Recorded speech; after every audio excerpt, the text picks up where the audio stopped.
Good afternoon, everybody. My name is Eisenstadt, or people call me Yechiel. First, everybody should give himself a standing ovation. I hear that today's your last day here. Get up and give yourself a standing ovation. Come on, get up. Yeah. Get up. Let's go. Get up. Get up. We'll get it soon. I also brought my little son here, James. He wants to grow up to maybe speak one day as well, right? We'll see. I have 3 boys at home.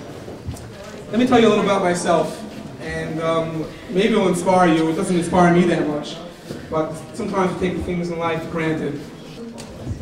After NYU Business School, I went to work on Wall Street for 2 years, and I hated it. Every minute of it. Why?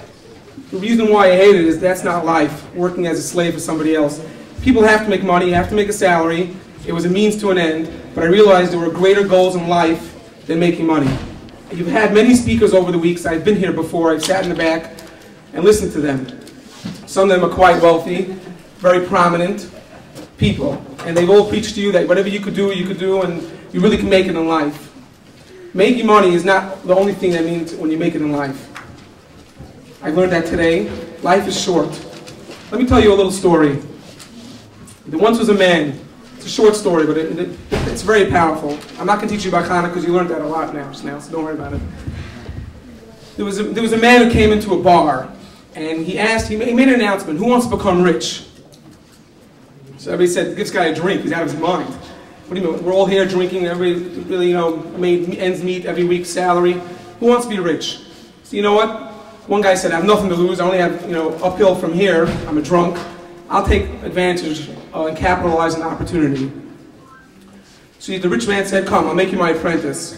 For years they worked together, and they planted the field, and he became quite successful in itself. He then came back to the pub to celebrate, the original pub and bar where he started his life. And he came in, and his friends, after years, were still sitting there, drinking. Sounds familiar.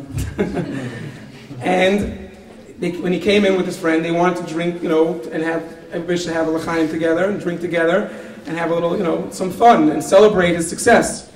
His old friends didn't even look at him. After 20 years of drinking together, all they spoke to was the rich man. So he was perplexed. Why do you want to speak to me as well? I'm the one who drank here with you for 20 years. Now that I became successful, why are you only speaking to the foreign person who came in to offer it originally? She says, let me tell you, they said. He was an older fellow, very wealthy. We can never become like him. You were one of us. And we're embarrassed. We didn't capitalize on the opportunity. The point being is, you have choices in life.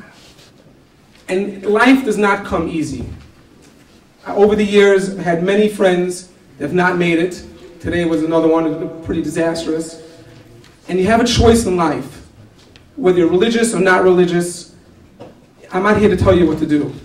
I'm here to tell you that you have to lead a principled life. What does that mean? That means working, adding to society. It does not mean being a billionaire or being a celebrity. I mean, Britney Spears, Lindsay Lohan don't look too happy to me. That's not where the happiness is. The happiness is leading a principled, a successful life. Go ahead. You said you started off with no money. I constructed a 46-story building with no money. I had a decent amount of savings in my bank account. Not major. That you made from Wall Street? That I made from Wall Street, from going to school for 6 years. I got my CPA, my MBA. I worked on Wall Street for a few years. I saved up what I could, didn't spend it on cars or planes or tickets or going away. I tried to save what I could to make a down payment on a small piece of land, which I happened to found off the market, so that again was a gift from God in the first place. Then I bought it so underpriced, I financed it over 110% with the bank because they couldn't believe I bought it for so underpriced. To which then I just transferred into another 5 air rights deals. I hired the architect who built the Time Warner Center. You ever see the Time Warner Center? On Columbus, that's the architect who's doing the building. I borrowed money from the bank and used the bank's money to fund my project. And they tell me about Paro, and they tell me about Hanukkah. At 4 years old, he knows the whole story of Mitzrayim, of Egypt, and the story of Yosef and his brothers. He's unbelievable, this kid. And my other son, who's 6, runs rings around me. Even though I am a rabbi, but the guy knows everything. It's like a sponge. Thank God you've made it here. And you have made and taken the step to better your life in a certain aspect. And people can be cynical and say, well, what do I need religion for? I'm having a great time. I can make money without it. What do I need it for? You need it because when you're older in life and you realize that life is not only about having fun and making money, and you want to leave a legacy on this world, you'll understand that your children and your principles in life is what you leave, not your buildings and not your money. And that's the truth. And every day I get up, and after I see my friends, some of them sick, I get up and thank God and say, you know what? I have 3 boys that are healthy. I have a wife who's great. And so if I don't make another deal, God has given me everything I need. And it would be very depressing if I was alone if I didn't have God when I'm 32. Because not everything is about success monetarily and socially. Anybody else have any questions? Is that the answer to your question? Me? Yeah. You answered my question, but no, you didn't. You didn't answer my question. It was a long time ago, but if you remember, I did. Well, yeah. Anybody else have? Yeah, please, it's a Q&A. I'm not here to preach to tell you. I told you a little bit about myself. I'm always available. If you have an email, you can email me. If you want to talk about profession, education, life, I can tell you a little bit about myself, a little bit of lessons that I've learned. Excuse me? Okay, Ruben has it, he'll give it to you with no problems. I mean, yeah, go ahead. How did you become a rabbi while going on NYU? I started my day, basically, I'll tell you a little bit about my schedule every day. I get up about 4:30, 4:40. I go pray. I go learn. I'm here to tell you what I feel inside. I'm here, I'm open. I got nothing to hide. I'm not inside what really makes me tick.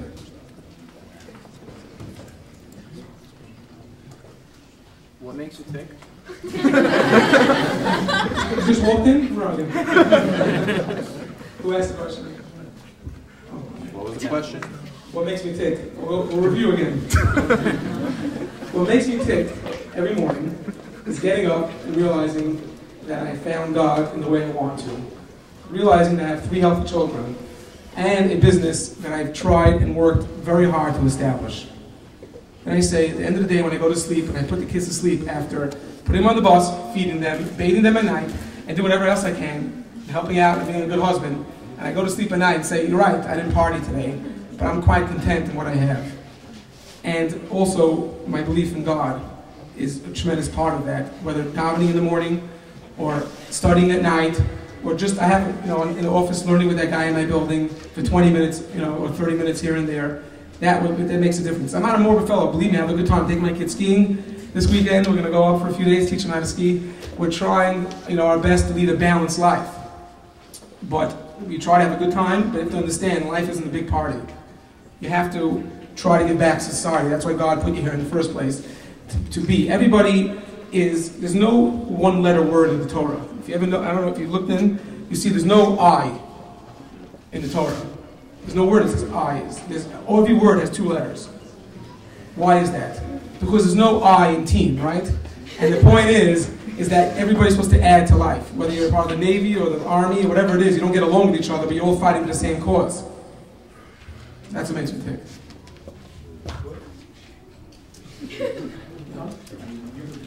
The aspect of the business, if you like it. If not, you should try to look on the side Saturday, Fridays, Sundays.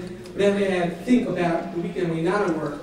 What could you do that you enjoy more than you're doing now? Once you figure that out, learn it from top to bottom.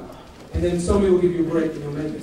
You really have to focus on life. You really have to focus on what you want to do and what you enjoy. Don't lie to yourself. I would say there's a few % of people that really enjoy their jobs. They're always looking elsewhere. They think they're better or happier elsewhere. You really have to talk to yourself, not in public, hopefully. Again, congratulations to you all. Thank you for being here. Really do. Thank you very much, Mr. Eisenstadt. Thank you.